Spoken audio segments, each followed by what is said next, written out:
Neil, we're in a bank. Alors ici, on est dans la navette spatiale pour la mission Gemini 8. We're not doing it. It's not us. It must Shut be off the Aegis control systems. C'est une mission pas très connue de Neil Armstrong. Avant la mission sur la Lune, il fallait faire cette mission-là pour démontrer que deux objets dans l'espace pouvaient se rejoindre. En fait, ce qui s'est passé, c'est que après la réussite du début de la mission, ils ont eu ce problème-là, c'est-à-dire que la capsule a commencé à bouger, à rouler.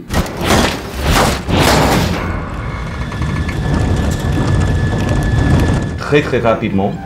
Pour tourner ça, on a reconstruit toute la navette de Gemini 8. On était dans un studio avec un grand écran autour de la capsule. Et l'écran montrait des images de l'espace. Et on a eu des lumières qui représentaient le soleil, quoi. Et puis ensuite, on bougeait les lumières et on bougeait la capsule pour simuler le mouvement pour les acteurs et aussi pour les caméras. I'm gonna cycle the Acme propeller motor valve. Donc là, on voit un peu de la Terre qui était sur l'écran.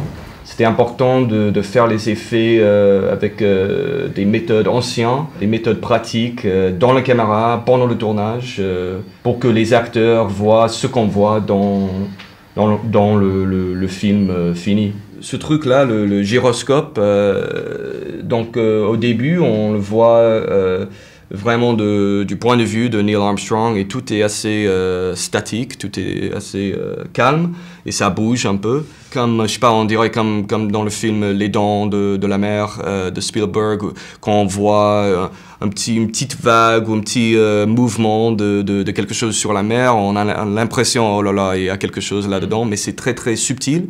Donc je voulais que ce soit très calme et muet et subtil. Et puis ensuite, on le revoit après.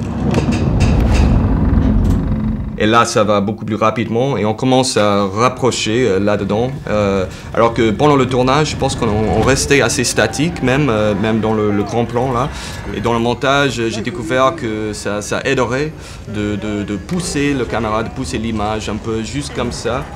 Comme si c'est une bête, un monstre quoi, qui est en train d'avaler la capsule.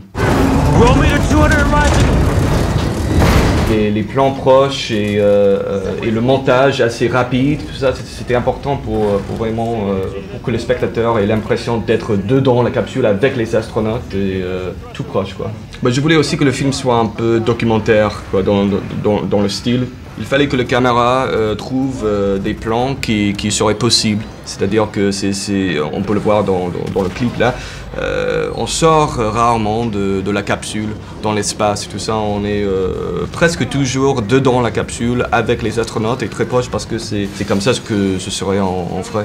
Moi, je voulais parfois qu'on ait l'impression qu'on est Neil Armstrong, que le spectateur est dans la tête, dans les yeux de Neil Armstrong. On voit ce qu'il voit, on entend ce qu'il entend. On a même plus peur si on voit pas tout. C'est-à-dire on voit des lumières qui passent et tout ça à travers la fenêtre, mais on ne sait pas exactement ce qui se passe dans cette séquence-là. Il passe quelques minutes avant qu'on sache vraiment ce qui se passe avec la capsule et tout ça. On sait seulement qu'il y a quelque chose qui ne va pas. Je trouve que c'est mieux comme ça pour la terreur, pour le suspense. Après le tournage, pendant le montage du film, ils ont créé ce mix, cette bande sonore, pour le film, pour que ce soit même plus immersif, plus subjectif et plus terrifiant. You are closing on gas breakers. You will not be able to control your attitude.